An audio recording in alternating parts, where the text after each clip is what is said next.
Giovanni, uno de los símbolos históricos que define el Senado de la República es la figura de don Belisario Domínguez, periodista y político chiapaneco cuyo martirio en defensa de las instituciones desde la tribuna del Senado simboliza la lucha histórica por la libertad de expresión en nuestra sociedad.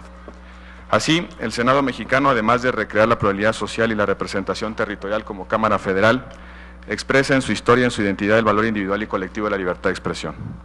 Pero la libertad de expresión también en una sociedad como la mexicana, que ha avanzado gradualmente en la democratización, es un desafío permanente. Hoy en el Senado de la República discutimos mecanismos más eficaces de protección a los periodistas e informadores frente a la agudización de agresiones a su integridad física y moral, así como al uso frecuente de controles oficiales a su actividad.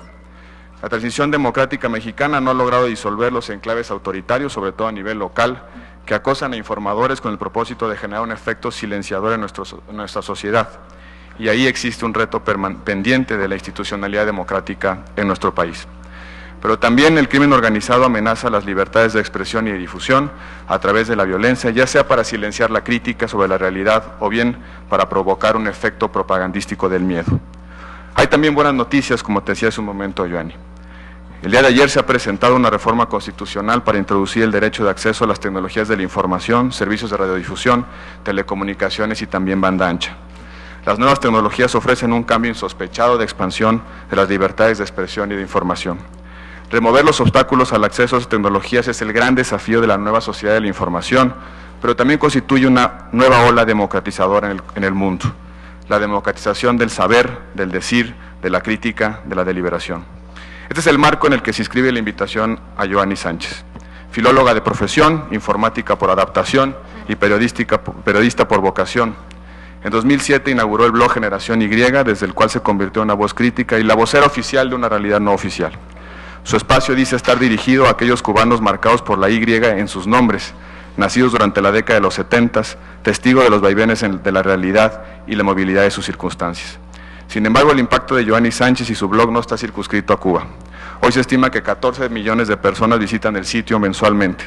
Esta presencia ha hecho a su autora merecedora de distintos premios internacionales. En 2008, el Premio de Periodismo Digital Ortega Gasset y el María Morse Cabot de la Universidad de Columbia. Ha sido identificada como una de las 100 personas más influyentes del mundo por la revista Time y publicada en selecciones como la del periódico El País, de quien es colaboradora, sobre los 100 hispanoamericanos más notables del año o los 10 intelectuales más importantes del año, según la revista Foreign Policy. Joanny, a través de su escritura, no solo ha mostrado una sensibilidad que facilita la empatía con millones de ciudadanos que creen en la libertad, sino también le caracteriza una audacia inusitada al confiar en las redes sociales como aliadas de la libertad, como multiplicadoras de un discurso, de una realidad, de una crítica que hoy se escucha sobre todo afuera, pero que hace eco adentro, que es expresión de lo global y también de lo local. En la última entrada de su blog, escrito ya desde un piso extranjero, entiendo que estabas en Panamá, Joanny revela el contraste de su propia circunstancia y cito: "La gran diferencia es que no siento permanentemente sobre mí la señal roja de lo proscrito, el silbato que me sorprende en algo clandestino, la constante sensación de que cualquier cosa que haga o piense podría estar prohibida". Fin de la cita. Lo bueno y lo malo de la libertad, Joanny, es que agarra vuelo a la menor provocación. Bienvenida a México y al Senado de la República. Tienes el uso de la voz. Bueno, bienvenidos todos ustedes también. Muchísimas gracias por la invitación. Estoy realmente muy emocionada de poder estar aquí, no solamente por lo que esto pueda representar para la pequeña ciudadana que soy, para la periodista que intento ser mejor cada día, sino también porque creo que es una oportunidad para muchas voces silenciadas desde dentro de Cuba, personas que antes que yo, a través de la información, de la palabra, del periodismo independiente, pusieron en riesgo su vida, pusieron en riesgo su libertad, y de la cual yo creo que soy heredera, de ese movimiento de periodismo independiente, de ese movimiento de voces críticas que ha recorrido la isla de Cuba desde hace más de 54 años y que a lo mejor no han tenido la misma oportunidad que tengo yo hoy de poder acceder a estos micrófonos y poder llegar a ustedes. Antes de pasar a hablar del tema Cuba y reafirmando mi agradecimiento por estar aquí, por esas bellas palabras de presentación, quiero enviar desde aquí mi solidaridad infinita a todos mis colegas, a todos los periodistas mexicanos, los que están hoy en esta sala y también a los que se están jugando la vida en cualquier parte del territorio mexicano. Mi solidaridad infinita mi correspondencia, mi deseo de que la información y la opinión no le cuesten nunca la vida a nadie, ¿no? Entonces, dicha esta solidaridad importante que quería aprovechar, pues ratificar aquí, además de que lo he hecho en las redes sociales, pero ratificarlo aquí, voy a pasar al tema de esa isla peculiar de la que he venido, esa isla que, bueno, pues levanta tantas pasiones en una dirección y en otra, y que es por el momento una isla donde oficialmente solo se puede escuchar una voz, la voz del oficialismo, la voz del periodismo aceptado y legalizado, o sea, la voz del Partido Comunista a través de sus medios de expresión. Hay un falso mito de que los medios de difusión masiva en Cuba pertenecen al pueblo.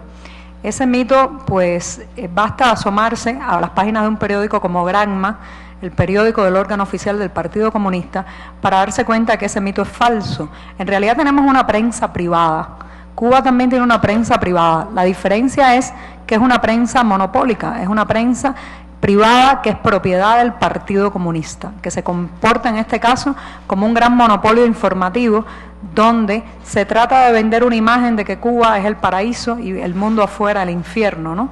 Por eso, tanto desconocimiento de los ciudadanos de mi país con lo que está ocurriendo en el mundo, y por eso también los titulares triunfalistas que constantemente estamos viendo en la prensa cubana, hasta el punto de que muchos cubanos pues ya prácticamente no consumen ese tipo de medios masivos y se han refugiado o en el ostracismo de sus vidas o en medios alternativos como la difusión, por ejemplo, ahora mismo de audiovisuales, de informaciones a través de las redes alternativas de información, casi como algo viral, ¿no?